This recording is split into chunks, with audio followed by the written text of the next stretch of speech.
Hello BookTube and welcome to Weekly Reads. Before I talk about the books I've read this past week, I rearranged my room last week and it's been a week, so I'm happy with how it looks. The positioning of my bed, my desk, the bookcases, I'm happy with that.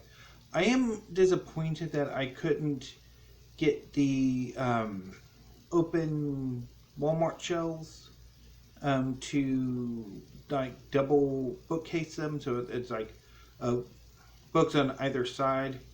I didn't have enough room to do that, so instead I put them flat up against this wall here and just used one side. It takes up a bit more space and it doesn't fill as many books, but I think what I can do eventually is double stack them, just basically put them like double stack them and so that's one thing I'll do when I end up having to get around to that, which probably won't be until I fill up the history bookcases over here, and that'll probably be a while. But on the whole, I'm quite happy with how things turned out. Give it a few more weeks, but I'm happy right now. So, moving on to the books I've read. I've got all of the books on my docket for last week read. It's a mixed bag. Some I really liked, some I hated. So let's get started. The first book I read is Sappho by Sappho. Obviously, it's her, I guess, collected poet fragments, translated by Mary Bernard. I read this for Women in Translation Month. This will be the only entry for that. And I quite liked it. It's, of course, fragmentary. I think there's maybe a few poems of Sappho's that are complete, but most are fragments. And what we do have are these just brilliant images that make you just wish you could find a complete poem or all of her complete poems. But and it was fantastic. I followed up Sappho with Voluntary Servitude by Wunderlich. I hauled this last Friday. I actually got it in the mail last Friday and read it on Saturday, and it was delightful. A bit of a mixed bag. There were some poems I thought didn't really do it for me, but quite a few that really did, and I enjoyed reading it and quite happy to have it back in my collection. I had this, I think I bought it when I was in Austin and quite liked it, and then got rid of it, and I've kind of regretted it ever since, and I'm happy to have it back. So from poetry, I moved to science fiction and fantasy, and I read The Pearls by Deborah Chester. The main reason I read The Pearls is I read Deborah Chester's The Fantasy Fiction Formula, which is a how-to on writing science fiction. Really write fantasy. You normally, when you mention science fiction or fantasy, the others in the same breath, so it's always science fiction and fantasy, even though there's fantasy's the more focused one in this case. Anyway, so I wanted to see Chester's teaching and practice, and the best way to do that is to read her own work. So I bought this book in The Queen's Gambit a few years ago. Well, not a few years ago, it was like last year. Probably actually is a year ago this week. And I have to say I hated this book. Basically, Lord Shedrell is hired. He's a disgraced former army man who's become a mercenary. He's hired by his warlord brother to kidnap Lady Leah, who is the princess of this empire, and the warlord is hoping that through kidnapping her, he'll be able to secede from the empire. And as Lady Leah is a hostage or a captive of Lord Shadriel, they gradually fall in love. And this book, it's so overwrought, so overwritten, and the characters are like bombastic and just... I did not like this book at all. Unfortunately, I think Deborah Chester is probably a much better teacher than she is a writer. Or she's a much better teacher of how to write fiction than she is actually writing it. Anyway, so from the Pearls, I decided to try some romance, and I bailed on both. So let's start off with Debbie Macomber's Denim and Diamonds. This is a story of, what was her name again? Letty. Letty, once she graduates school, she goes to LA to try to become a singer. Her high school sweetheart, Chase, remains in Montana. He's inherited a ranch and he wants to work it. And he wants Letty to be by his side. And the prologue is from Chase's point of view. And Chase is just the most repugnant. Ugh. I mean, there was like vomit coming out. Like, just reading that prologue just made me want to throw up. He was just repugnant. And it's, yeah, like, basically they're going to have an abusive relationship. I just know it. It just, I read into the next chapter and I couldn't, so I bailed. Hopefully that was one of Debbie Macomber's weaker efforts. Yeah. And then I read, or started Love Lessons by Heidi Cullinan. So this is a gay romance. Walter is an upperclassman. He's lived off campus, but the university is weird and likes to control its students' lives or something. So you basically have to get permission from the university to live off campus, and they really would rather you live on campus. And they basically deny his application to live off campus, and he ends up rooming with a freshman who also is gay called Kelly, who's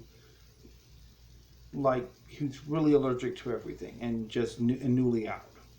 Walter is a bit of a Casanova. He's promiscuous. Kelly looks more for a more long-term relationship, and there's an undeniable attraction between them from the beginning, and yeah, they just slowly kind of work their way to each other. I mean, I guess the writing is okay. It's like if you read fan fiction, it's basically about that level. I mean, the premise, it's the setup. The forced to be roommates was kind of silly. I mean, there are any number of ways that they could have met and gradually circled each other into a relationship. Yeah. And I thought, the way Cullinan characterizes Walt and Kelly, it makes you wonder, does she actually know any gay men? Because it's like, Walter, it's just so sort of like, I mean, the stereotype of a promiscuous gay guy, and then Kelly's like just sort of fan fiction interpretation of Kurt Hummel or something. It didn't work for me, so I ended up bailing. And I probably, going over my readings since I bailed, I could be a bit more harsh, or I could be harsher in my assessment, but I think I'll just leave it at, it didn't work for me. So from there, I went on to The Sound and the Fury by William Faulkner. I quite enjoyed the story, although this is my second reading, and I think I've noticed a few issues with the book compared to my first reading. Again, there's a read-along of The Sound and the Fury. Brian of Bookish had a video up today, and I think some of the others might have uploaded. I don't know if I'm subscribed to all of them or not, but I know Brian of Bookish did. And the discussion was really very fascinating. And this will be the only time I talk about The Sound and the Fury, but I quite liked it, although I do wonder if the standard interpretation of the book isn't in need of a reassessment. Because there were aspects of the book and kind of like that, what you're told about the book, that sort of standard interpretation of how it's taught and discussed. And I'm like, I'm not entirely sure if any of that's really all that accurate. Because, take for example, what happens to drive Caddy away and the reactions to it. It's like a common trope that Quentin's false confession of incest is meant to imply that incest isn't as bad as losing one's virginity or something. And it's like, well,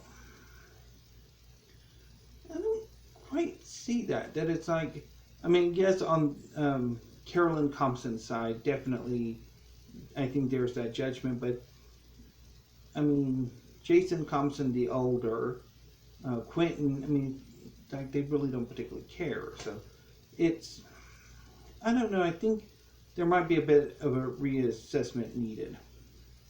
And also reading the book, I thought sort of my interpretation, or I kind of sort of, I think there's a little something queer about Quentin the older, the son. So, anyway, but I quite liked it. I thought maybe some parts could have been cut down. I think particularly Quentin's section could have been cut a little bit. And then, of course, that final section where it's a third-person omniscient. Even though I don't know exactly how Faulkner could have worked it. But anyway. So, yeah. Sound and Fury, definitely a very interesting book, despite all of its flaws. And I think I like Faulkner's style more than I do maybe his plots. But anyway. Put that down. And finally, I read The Collected Poetry of Nikki Giovanni. And I really enjoyed reading this collection of Giovanni's early mid-career. I mean, obviously she's still publishing, so probably there will eventually be a second collected edition, 1999 to 2099. No, 2029. Although maybe not, because I think there are some collections that she published that aren't in here, so I'm not entirely sure. I need to look more into that. But I like the poems for the most part. I hadn't really realized she was as radical as she was early in her career. But those are some very powerful poems. I first became aware of Nikki Giovanni through a school book. So basically, in English class, there'll be like a literary reader for like the literature, the reading portion of the class. And in that anthology, there was a poem of hers. I think it's Poetry is a Trestle, that just amazed me and just has stuck with me for decades. And so quite happy to have read it and to looked at it. I really like Giovanni's her earlier poems and the mid poems in this collection. The final collection with the more prose poem and more fragmentary images, I didn't quite get on as well with them. But definitely the earlier poems are fantastic. So that's what I've read this past week. What am I going to be starting on tomorrow? So to continue with the various readathons and reading challenges, this month I'm going to be doing the Read-A-thon, I think that's how it's said, the Canadian readathon, and I only have, I think, one writer, maybe two, who are Canadian in my collection. I really have got to work on that. There's a lot I need to work on. Might be a New Year's resolution video of books and writers I want to focus on in 2021. But anyway, so for the Canada Readathon, I'm going to be reading Tigana by Guy Gavriel Kay. I've tried a few of his work. The A Song of Bourbon, I've tried and I kind of put it down. And I've been meaning to get back to it for years now. And also the Finavar Tapestry, which I think I've tried a few times and I've never quite gotten on with. But I'm looking forward to giving Tigana a go. Also on my docket this coming week are two books I'm borrowing from my mom, or technically from my aunts. The Woman in the Window by A.J. Finn.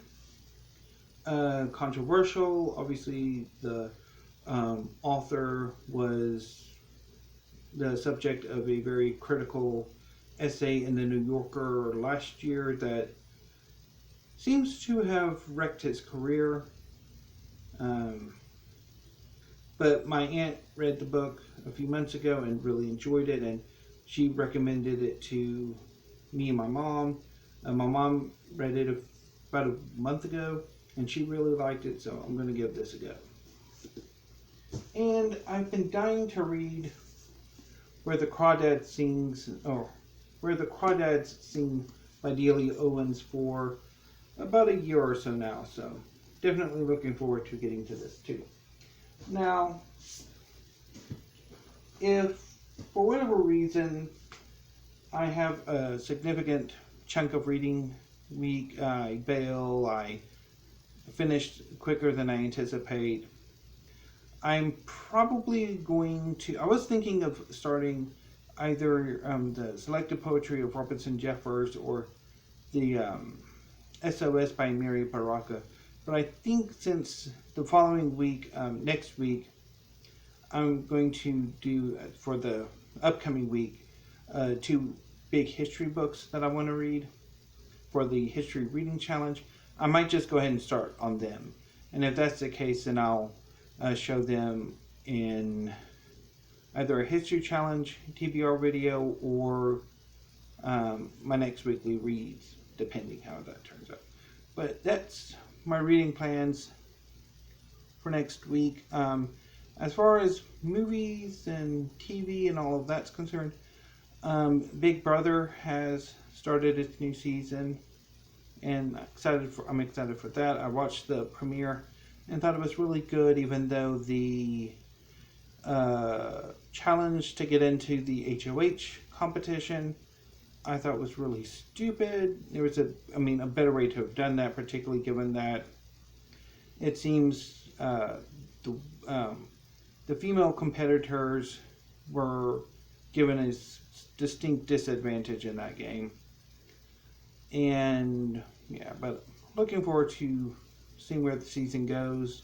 I'm a late fan of Big Brother. I first really got into it with the 16th season, and I kind of came in late. It was largely like it's a bonding thing with my mom. She loves the show. And then I kind of came in late again with season 17. No. What was that? I don't know. So it'd been the 2016 and 2017 seasons. Let's go with the year date. And then I watched like the whole, including the live feeds of the 2018 season and a little bit less of last year's season. So yeah. So I'm become a fan of Big Brother. I'm also going to be watching The Women on Monday. It's coming on TCM, and it's a film I adore, even if it is problematic. And I'll try to do some Netflix watching. I haven't for a while. I really need to want to watch like Clash of the Titans, and there's a few documentaries I want to watch. So we'll see how everything goes. But I've rambled. I'm starting to ramble, so I probably should end it here. I'll try to have more videos up next week. There were several videos I would have liked to have made this week. There's one talking about comics, particularly like answering the question I gave to Steve Donahue for his most recent Q&A that I think maybe I should answer too. That I haven't really found a way to talk about it that would get me like going, like the Sword and Sorcery one, and a few other videos I wanted to do, which I'll try to work on being more comfortable doing. What else? So anyway, I'm still rambling. I'll sign it off right now. So thank you, BookTube. Have a great weekend, and please stay safe.